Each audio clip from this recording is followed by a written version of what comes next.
అందరికీ నమస్కారాలు. ఎగ్జాక్ట్గా ఈ రోజుటికి ఎన్డీఏ నూతన ప్రభుత్వం వచ్చి 1 సంవత్సరం అవుతుంది. అదే సమయంలో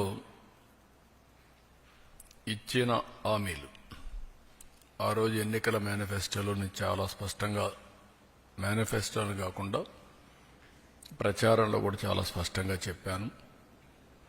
అభివృద్ధి, సంక్షేమం, ఎన్డీఏకి 2 కళ్ళు, ఈ 2 కూడా సమాంతరంగా ప్యారలల్గా ముందుకు తీసుకెళ్తామని చాలా స్పష్టంగా హామీ ఇచ్చాం. అదే సమయంలో సంపద సృష్టిస్తాం, ఆదాయాన్ని పెంచుతాం, పెంచిన ఆదాయాన్ని అభివృద్ధికి, సంక్షేమానికి రెంటికి బ్యాలెన్స్ చేసుకుంటూ ఎక్కడ కూడా ఎలాంటి ఇబ్బంది లేకుండా ఈ కార్యక్రమాలు ముందుకు తీసుకుపోతామని చెప్పాం.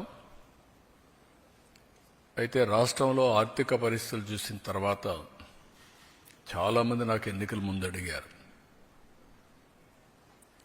మీరు వస్తే మీరు కనీసం ఈ రాష్ట్రాన్ని మళ్ళీ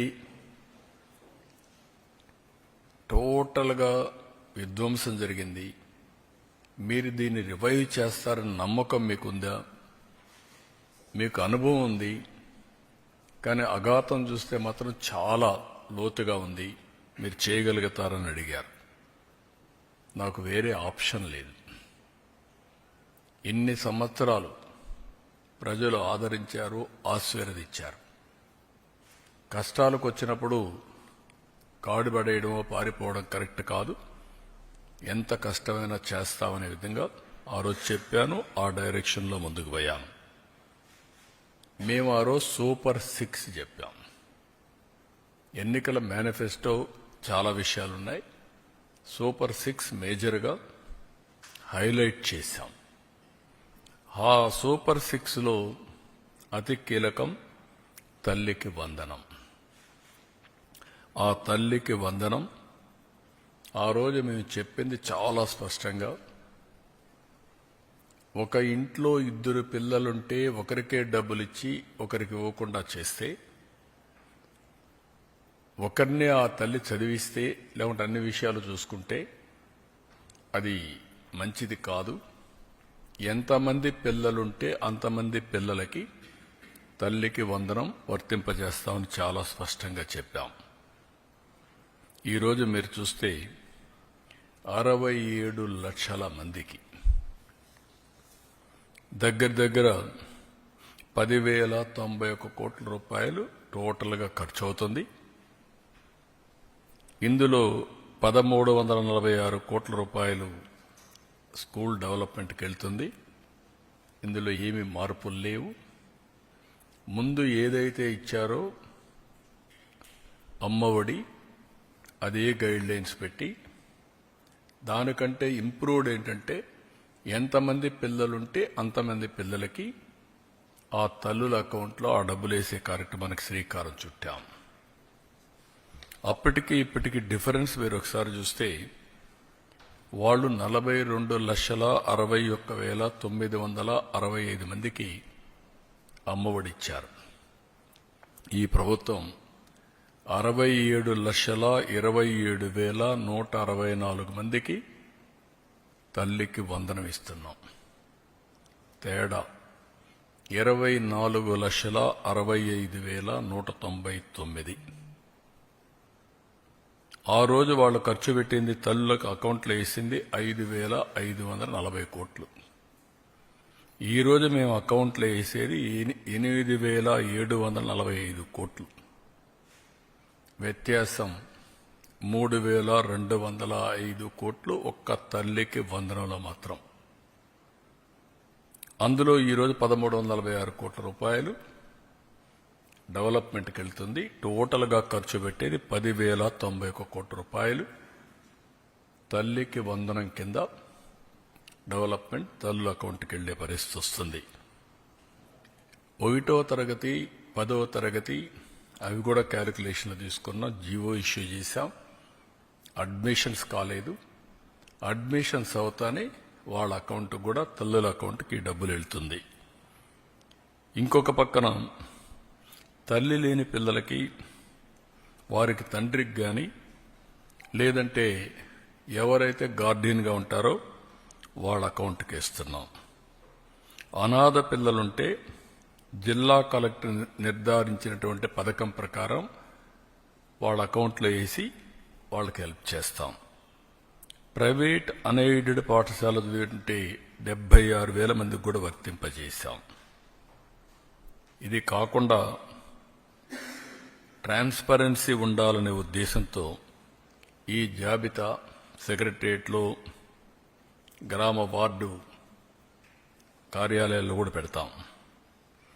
ఎక్కడైనా సరే ఇబ్బందులున్నా లేకుంటే సాంకేతిక సమస్యలున్నా ఇమ్మీడియట్గా రిపోర్ట్ చేస్తే అవన్నీ కరెక్ట్ చేసి మళ్ళీ అలాంటి వారికి కూడా సహాయం చేయడానికి, ఫిర్యాదులను తీసుకోవడానికి జూన్ 26 వరకు టైం కూడా పెట్టాం. 30వ తారీఖు తుది జాబితా పెట్టి అక్కడి నుంచి ఇవన్నీ కూడా అమలు చేస్తాం. ఇంకొక పక్కన ఇప్పుడు ఇచ్చింది 2 నుంచి 10వ తరగతి వరకు ఇంటర్మీడియట్ సెకండ్ ఇయర్కి బీసీల్లో చూస్తే 29,82,000 మంది వస్తున్నారు. ఇంకొక పక్క ఎస్సీల్లో 11,76,000 మంది వస్తున్నారు. ఎస్టీలు 4,26,000 మంది వస్తున్నారు. మైనారిటీలు 66,500 వస్తున్నారు.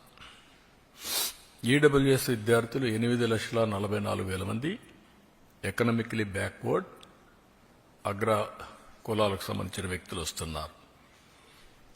ఒక బిడ్డ, 2 గాని 3 గాని 4 కూడా ఇచ్చాం. ఇది మీరు చూస్తే 18,55,760 మంది తల్లులకు ఒకే బిడ్డ, వాళ్ళకి యాజ్ ఇట్ ఈజ్ ఇస్తున్నాం. 14,55,322 మంది తల్లులకి 2 బిడ్డలు. ఇది 29,10,644. 2,10,684 మందికి 3 పిల్లలు. ఇది 6,32,052 మందికి ఇస్తున్నాం. 20,053 మందికి 4 పిల్లలు, అంటే 80,212 మందికి వీళ్ళకి కూడా ఇస్తున్నాం. ఏ మాట అయితే నేను చెప్పానో ఆ మాట ప్రకారం, ఒక పద్ధతి ప్రకారం, ఒక మాటలో చెప్పాలంటే ఇది ఒక పాపులేషన్ మేనేజ్మెంట్కి ఒక ముందడుగు. నిన్నే జపాన్లో చూసాం, 9 మిలియన్ హౌసెస్ ఆర్ వేకెంట్. ఇంకొక పక్కన ప్రపంచం అంతా కూడా ఏజింగ్ ప్రాబ్లం, రెండోది ఎకానమీ కూడా దెబ్బతినే పరిస్థితి వస్తున్నాయి. మన భారతదేశం మీరు చూస్తే 146 కోట్ల జనాభా, చైనా 130 కంటే తక్కువ ఉంది.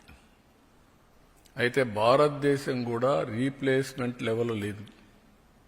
2.1 ఫెర్టిలిటీ రేట్ ఉంటే రీప్లేస్మెంట్, అది 1.9కు వచ్చింది. ఆంధ్రప్రదేశ్ అయితే 1.5 ఆ ప్రాంతంకి వచ్చేసాం. సౌత్ ఇండియా మొత్తం ఆ పరిస్థితిలోకి వచ్చాం.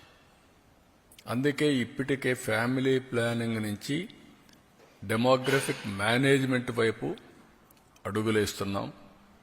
ఒకప్పుడు 2 పిల్లల కంటే ఎక్కువ ఉంటే స్థానిక సంస్థల్లో పోటీ చేయడానికి అర్హత లేదు. ఇప్పుడు అది తీసేశాం. 2 పిల్లల కంటే తక్కువ ఉంటే పోటీ చేయడానికి అర్హత లేదని కొత్తగా పెట్టాల్సి వస్తుంది. అందులో 2వ స్టెప్ మీరు చూస్తే ఎక్కడికక్కడ ఆఫీసుల్లో కూడా ఒక అనుకూలమైనటువంటి వాతావరణం, చిల్డ్రన్ హోమ్స్ కింద ప్లే ఏరియా కానీ, అక్కడ వాళ్ళకి ప్రత్యేకమైన సదుపాయాలు అవన్నిటి కూడా నిర్ణయాలు చేస్తున్నాం. అందులో ఇది ఒక మేజర్. చాలామంది చెప్పేది ఎక్కువ మంది పిల్లలుంటే మాకు ఆదాయం లేదు కాబట్టి మేము పిల్లల్ని చదివించలేమనే ఆలోచన ఉంది. ఈరోజు చదివించడమే కాదు, వీళ్ళకు కూడా వెసులుబాటు వస్తుందనే విధంగా ఈ కార్యక్రమానికి శ్రీకారం చుట్టాం. ఈరోజు మీరు చూసినప్పుడు తల్లికి వందనంలో ఇంకా మిగిలిన కార్యక్రమాలన్నిటికి కూడా మీరు చూసినప్పుడు అన్నదాత సుఖీభవ ఏడాదికి మొత్తం 14,000 రూపాయలు ఇస్తా అన్నాం. 6,000 రూపాయలు గవర్నమెంట్ ఆఫ్ ఇండియా ఇస్తుంది. వాళ్ళు ఇచ్చింది 7,500. ఈరోజు తెలుగుదేశం ఇచ్చేది 14,000. వ్యత్యాసం 6,500. తల్లికి వందనం నేను చెప్పాను. అన్నదాత సుఖీభవ ఇచ్చింది మీకు చెప్పాను. దీపం 3 సిలిండర్లు వాళ్ళు ఏమీ ఇవ్వలేదు. ఇంకొక పక్కన మీరు చూస్తే మత్స్యకారుల భరోసా మేమిచ్చింది మత్స్యకారుల సేవలు మొత్తం 1,29,178 మందికి ఇచ్చాం. 259 కోట్లు. వాళ్ళు ఇచ్చింది 1,09,231 109 కోట్లు. వ్యత్యాసం 150 కోట్లు అదనం. 19,947 మంది అదనంగా ఇస్తున్నాం. ఇది కాకుండా ఈరోజు ఎన్టీఆర్ భరోసా ఇది చూస్తే వాళ్ళు ఇచ్చింది మొత్తం 21,630 కోట్లు సంవత్సరానికి. మేము ఇప్పటికి ఇచ్చింది 34,000 కోట్లు ఒక్క సంవత్సరంలో. వ్యత్యాసం 12,370 కోట్లు. అంటే బటన్ నొక్కుతున్నా సమీక్షం ఇవ్వడలని మాట్లాడే పెద్దలకు ఇవన్నీ అర్థం కావాలి. ఆ రోజు చేసిన పని రాష్ట్ర ఆర్థిక పరిస్థితిని చిన్నాభిన్నం చేశారు, విధ్వంసం చేశారు. అభివృద్ధి అనేది ఎక్కడ కనపడే పరిస్థితి లేదు. కడాన ఏ పరిస్థితికి వచ్చామంటే విశ్వసనీయత పోయిన తర్వాత ప్రొహిబిషన్ గురించి మాట్లాడిన పెద్దలు ఎక్సైజ్ తాకట్టు పెట్టి మద్యం ఆదాయాన్ని తాకట్టు పెట్టి 25 ఏళ్లకు డబ్బులు తీసుకొచ్చే పరిస్థితికి వచ్చారు. ఇంకొక పక్క ఎంఆర్ఓ ఆఫీసుల్ని హాస్పిటల్స్ని ఇవి తాకట్టు పెట్టి అప్పులు చేసే పరిస్థితికి వచ్చారు. నెలవారీగా జీతాలు ఇవ్వాల, పెన్షన్లు ఇవ్వాల. రిటైర్డ్ పీపుల్కి ఎవరికి జీతాలు రాని పరిస్థితి. ఎప్పుడు వస్తుందో ఎప్పుడు రాదో టెన్షన్లో బతికిన పరిస్థితి. ఈరోజు ఒక పద్ధతి ప్రకారం 94 సెంట్రల్ స్పాన్సర్ స్కీమ్స్లో 94 కూడా డీఫంక్ట్ చేసిన ఘనత. ఇవన్నీ కూడా ఆర్థిక వ్యవస్థ నిర్వీర్యం చేయడానికి పనికొచ్చాయి, అస్తవ్యస్తమైపోవడానికి పనికొచ్చాయి. ఈరోజు అన్నా క్యాంటీన్ మీరు చూస్తే మొత్తం 204 పెట్టాం. 2 కోట్ల మందికి ఇప్పటికీ అన్నా క్యాంటీన్లో భోజనం ఏర్పాటు చేసే పరిస్థితికి వచ్చాం. 4 కోట్ల భోజనాలు. 21 టెంపుల్స్లో అన్నప్రసాదం ఉచితంగా పెడుతున్నాం. ఇవన్నీ కూడా ఒక సుపరిపాలనతో సాధ్యం. ఆ సుపరిపాలనలో కూడా మొదటి అడుగు. అదే మరిగా మేము దీంట్లో మీరు చూసినప్పుడు చాలా స్పష్టంగా నేను అనేకసార్లు చెప్పాను. వీలైనంత వరకు అన్ని కూడా మేము అనుకున్నట్టుని చేస్తూనే ఒక స్పష్టమైన వైఖరితో భవిష్యత్తులో ముందుకు పోయే కార్యక్రమానికి శ్రీకారం చుట్టాం. 20 లక్షల మంది యువతకు ఉద్యోగాలు ఇవ్వడానికి ఇప్పటికే 9,50,000 కోట్ల రూపాయల పెట్టుబడులు, 8,50,000 మందికి ఉద్యోగాలు, ఇంకా మిగిలినట్టు కూడా ఏమేం చేయాలన్నీ వర్కౌట్ చేస్తున్నాం. లోకేష్ గారి ఆధ్వర్యంలో ఆయన చైర్మన్గా ఎంప్లాయ్మెంట్ జనరేషన్, ఇన్వెస్ట్మెంట్ ప్రమోషన్ ఈ కార్యక్రమాన్ని కూడా కన్సర్న్ మినిస్టర్స్ తో వర్కౌట్ చేస్తున్నారు. అదే మరిగా వారికి నిరుద్యోగ భృతి కూడా, అంటే ఈ రెండు లింక్ చేసి ఏ విధంగా చేయాలి, వాళ్ళ స్కిల్ డెవలప్మెంట్ ఎట్లా చేయాలి, వర్క్ ఫ్రమ్ హోమ్ ఇవన్నీ కూడా ఎట్లా తీసుకుపోవాలనో అవి కూడా వర్కౌట్ చేస్తున్నాం. ఫైనల్గా ఏవైతే చెప్పామో అన్నీ కూడా ఆడబిడ్డ నిధిని P4కి లింక్ చేస్తున్నాం. ఎందుకంటే అన్ని యూనిఫామ్గా అందరికి ఇస్తున్నాం. ఇంకా పేదరికం ఉంది. పేదరికంలో నిరుపేదలు ఉన్నారు. అలాంటి కుటుంబాలని ఆర్థికంగా పైకి తేవడం కోసం వినూత్నమైన కార్యక్రమాన్ని P4 తీసుకొచ్చాం. ఫస్ట్ ఫేజ్ జీరో పావర్టీ, ఆ తర్వాత ఆర్థిక అసమానతలు తగ్గించి మెరుగైన జీవన ప్రమాణాలు. అందులో భాగంగా ఆడబిడ్డ అనేది P4కి అనుసంధానం చేసి దాన్ని కూడా ముందుకు తీసుకెళ్తాం. వాళ్ళు పెట్టే డబ్బులే కాకుండా మనం ఇచ్చే సంక్షేమ కార్యక్రమాలే కాకుండా అదనంగా ఇది కూడా కొంత డబ్బులు ఇచ్చి దాన్ని అవసరం మేరకు వాళ్ళని కూడా పైకి తీసుకొచ్చే కార్యక్రమాన్ని చేస్తాం. అల్టిమేట్గా రాష్ట్రంలో మెరుగైన జీవన ప్రమాణాలు అందించాలనేది తెలుగుదేశం పార్టీ యొక్క, అదే మరి ఎన్డీఏ యొక్క ఆశయం. ఆ ఆశయానికి అనుగుణంగా సంక్షేమం, అభివృద్ధి రెండు ప్యారలల్గా చెప్పిన హామీలు నిలబెట్టుకోవడానికి ఇబ్బందులు చాలా ఉన్నాయి. ఇబ్బందులుంటే ఇబ్బందులను అధిగమించడానికి ప్రయత్నం చేస్తూ ఉంటే రాక్షసుల మారిగా రాష్ట్రాన్ని అతలాకుతలం చేయాలని, ఎక్కడికక్కడ లా అండ్ ఆర్డర్ సమస్యలు క్రియేట్ చేయాలని, ప్రజలకు ఇబ్బందులు కలిగించాలని అనేకమైనటువంటి, నేను ఎప్పుడూ నా రాజకీయ జీవితంలో చూడనటువంటి విన్యాసాలు, చూడనటువంటి అకృత్యాలు చేసే పరిస్థితికి వస్తున్నారు. ఇది మంచిది కాదు. ఈరోజు ఈ ప్రభుత్వానికి స్పష్టత ఉంది. ఇబ్బందులున్నాయి. ఆ రోజు కూడా చెప్పా. కొన్ని ఇబ్బందులు కొంత సమయంలో ఎక్కడికక్కడ పరిష్కారం చేయగలుగుతాం. కొన్ని ఇబ్బందులు మీరు చూస్తే గంజాయి, డ్రగ్స్, అడిక్ట్ అయిన వ్యక్తి మార్చడం అంత ఈజీ కాదు. అది అతనికి ఒక అబ్సెషన్, అంతే, పిచ్చిపడుతుంది. అలాంటి వాళ్ళు నేరాలు ఘోరాలు చేసే పరిస్థితి, వాళ్లకు అండగా ఉండే పరిస్థితిలో ఈ వైఎస్ఆర్ కాంగ్రెస్ పార్టీ ఉంది. ఇప్పుడు అవన్నీ నేను తర్వాత మాట్లాడతా. ఈరోజు ముఖ్యంగా ఇచ్చిన హామీలు నిలబెడుతున్నాం. కష్టమైన నష్టమైన ఇవి చేస్తూనే రాష్ట్ర ఆర్థిక పరిస్థితిని మెరుగుపరచడానికి మేము చెప్పిన హామీ ప్రకారం సమతుల్యం పాటిస్తూ ముందుకు తీసుకుపోవడానికి అన్ని విధాల ప్రయత్నం చేస్తున్నాం. ఇది తొలి అడుగు మాత్రమే. ఈ తొలి అడుగు తర్వాత ఇంకా దీన్ని ఏ విధంగా మనం ముందుకు తీసుకుపోవడానికి చేస్తాం. సాయంత్రం మీటింగ్ ఉంది, అక్కడ సమీక్ష చేసుకుంటాం. అక్కడ మీరందరూ ఉంటారు కాబట్టి అప్పుడు మీ అందరికి కూడా తగిన సమాచారం రిమైనింగ్ అంతా ఇస్తాం. With this I'm thanking all of you. Thank you one and all. ఇది జీవో ఇష్యూ. ఇప్పుడు నేను జీవోలు లోకేష్ గారికి హ్యాండ్ ఓవర్ చేస్తున్నాను. మీకు ఇవ్వాలి, మీది కాదు, మేము డబ్బులు ఇచ్చేది మేము, మీరు కాదు. మీరు అమలు చేసేది మీరు.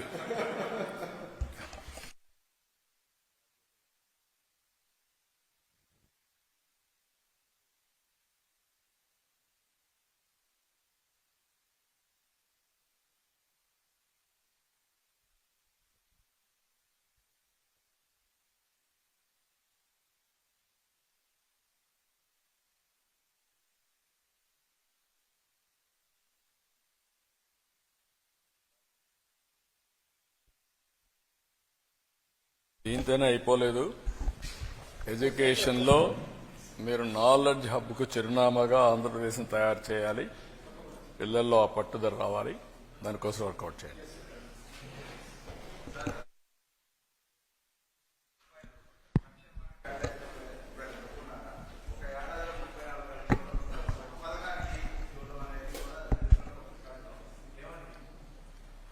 మీరు భారతదేశ చరిత్రలో మీరు ఒక్కసారి ఆలోచిస్తే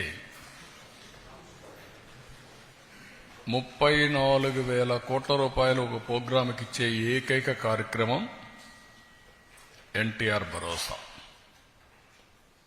ఇచ్చేది కాదు, ఇచ్చింది. 24-25కి 34,000 కోట్ల రూపాయలు ఇచ్చాం.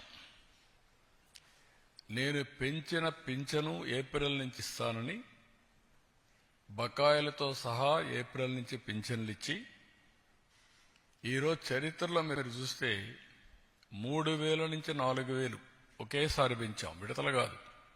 సంవత్సరం నేను పెంచుకుంటూ పోతాను కాదు, ఒకేసారి పెంచడం.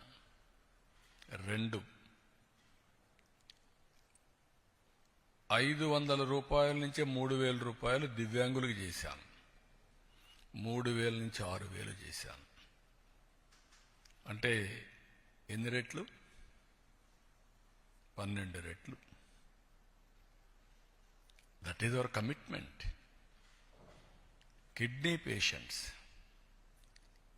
లేకపోతే కొంతమంది బాగా డీఫంక్ట్ అయిన వాళ్ళందరికీ 10,000 రూపాయలు నెలకు, సంవత్సరానికి 1,20,000 రూపాయలు, బెడ్కే పరిమితమైన వాళ్ళకి 15,000, అంటే 1,80,000 రూపాయలు ఆ ఫ్యామిలీకి ఇస్తున్నాం.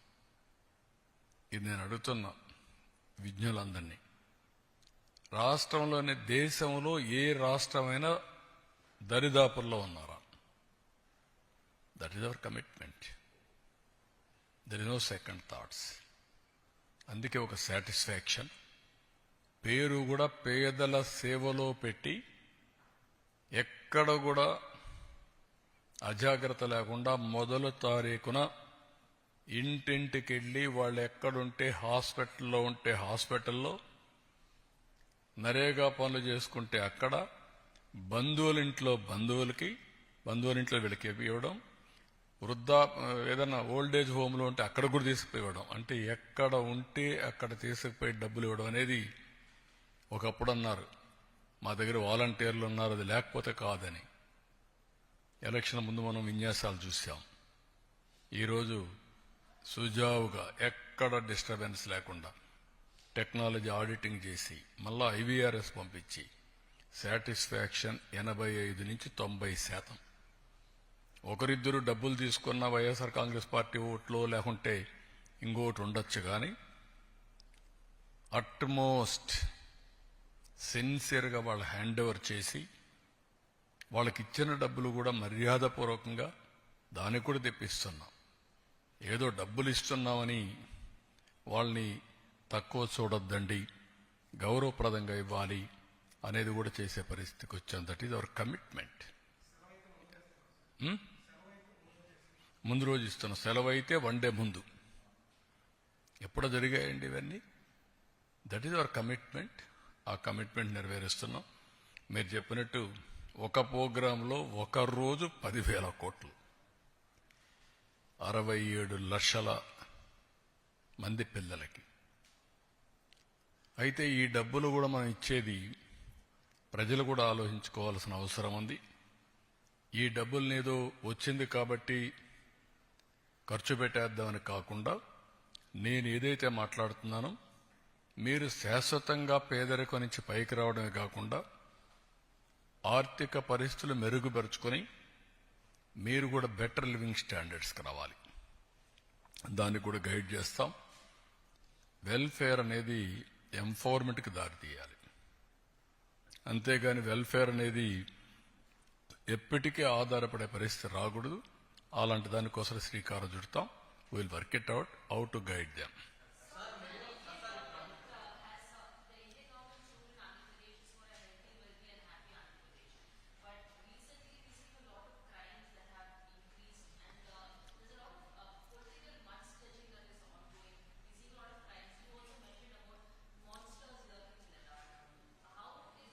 Now, can you tell me anywhere in the country, any political party is having this type of background? I am asking straight question. In the country, బాబాయిని చంపి ఆనాటి ముఖ్యమంత్రి నేనే, నా చేతిలో కత్తి పెట్టే ధైర్యం వచ్చిందంటే నేరస్తులకి, కెన్ యూ ఇమాజిన్? దాన్ని నమ్మించడానికి సాక్షి పేపరు టీవీ పెట్టుకొని పదే నమ్మించి సానుభూతి సంపాదించినది కూడా చూశారు కదా మీరు. Are they fit in politics? ఏంటి మన తెనాలి? ఎవరు వాడు? Rowdy sheeter. ఎవరు వాడు? గంజాయి బ్యాచ్. మీరు వెళ్తారా? ఎన్ని గుండెలు ఉండాలి మీకు? ప్రజలు మీకు సపోర్ట్ చేయాలన్నా. ఇంకొక పక్క నిన్న పొగాకు. ఏంటి నీ పని? పొగాకుకు నేను చెప్పాను, ఎవరిచ్చారండి? 12,000 రూపాయలు క్వింటాల్కిచ్చి కొనిస్తున్నాం. మా దగ్గర ఎక్స్పర్టైజ్ లేదు, గోడౌన్స్ కూడా లేవు. రైతులు ఇబ్బందుల్లో ఉన్నారు. ఎంతైనా పర్వాలేదు, నష్టం వచ్చినా పర్వాలేదు, కొనాలని కొంటున్నాం. కొంటే మీ బాధ్యత ఏంటి? ఎప్పుడన్నా చేశారా మీరు? బాధ్యత లేకుండా పోయి ఒక 15,000 మందిని ఎసగిపోయి ఇక్కడ ఏం చేశారు? అమరావతి, దేవతల రాజధాని అమరావతి, ప్రజా రాజధాని అమరావతి, వేశ్యల నగరం. ఇది ఎంత కొవ్వెక్కుందండి మీకు? ఇంకా సమర్థించుకుంటారా మీరు? మీరు అడిగిన క్వశ్చన్ చెప్తాను. Can you answer? ఇలాంటి వాళ్ళని మీరేం చేస్తున్నారు? మీడియా. మీ ఇంట్లో ఆడబిడ్డలు లేరా? మీకు తల్లి లేదా? కూతుర్లు లేరా? మీ భార్యలు లేరా? What are you talking? మనకు బ్లడ్ బాయిలింగ్ కాలేదా? ఇలాంటి వాళ్ళు నిన్న దాన్ని డైవర్ట్ చేయడానికి పోయి గొడవ చేస్తారా మీరు? ఈ ఇష్యూను డైవర్ట్ చేయాలా? దీనికి ఏం చేయాలి? ఒక చిన్న గీత ఉంటే ఇంకొక పెద్ద గీత గీయాలి. అంటే పోయి 15,000 మందిని పెట్టుకొని రౌడీజం చేస్తారా? అంటే మీ ఉద్దేశం ఏంటి? నేరస్తులు రాజకీయ ముసుగులో చేస్తున్నారు కాబట్టి మాట్లాడితే రాజకీయ నాయకులపైన యాక్షన్ ఎవరి మీద తీసుకోవాలి?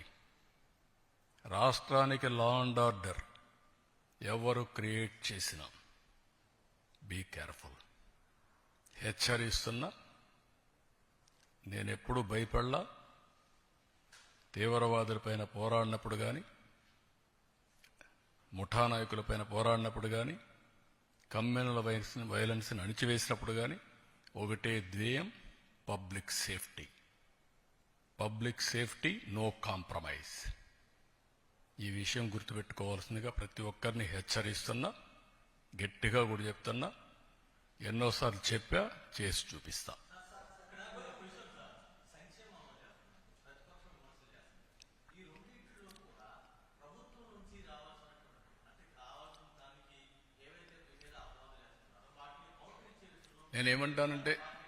నేనేమంటానంటే లాజిక్ లేని వాళ్ళు,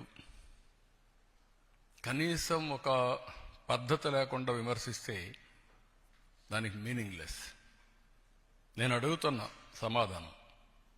నేను 4 పిల్లలకి ఇస్తున్నాను కదా, మీకంటే 3-4 వేల కోట్లు ఎక్కువ ఇస్తున్నాను కదా, 12,000 కోట్ల రూపాయలు ఎక్కువ ఇచ్చాను కదా.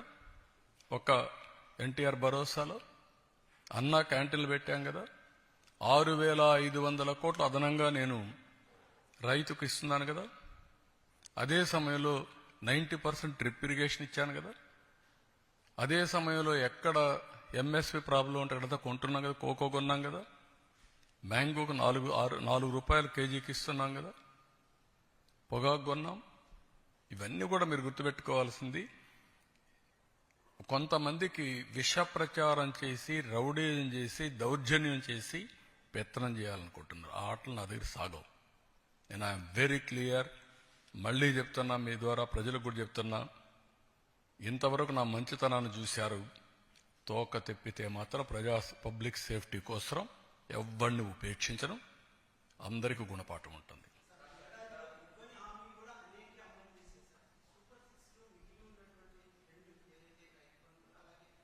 రైతు బంధుని చెప్తాను.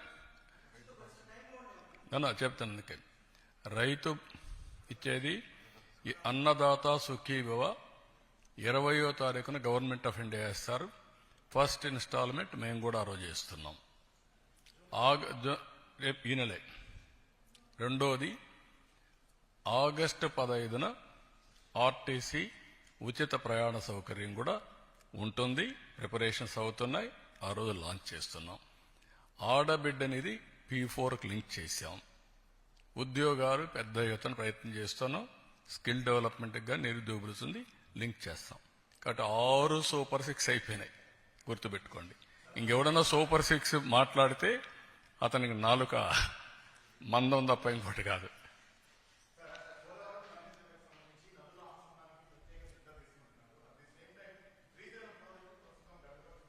అది కూడా చెప్పాము. ఆ ప్లంజ్ ఒకటి, ప్లంజ్ పూల్ ఒకటి కొంచెం చిన్న సమస్య వచ్చింది, డబ్బులు శాంక్షన్ చేశాం, work is going on. We have taken decisions.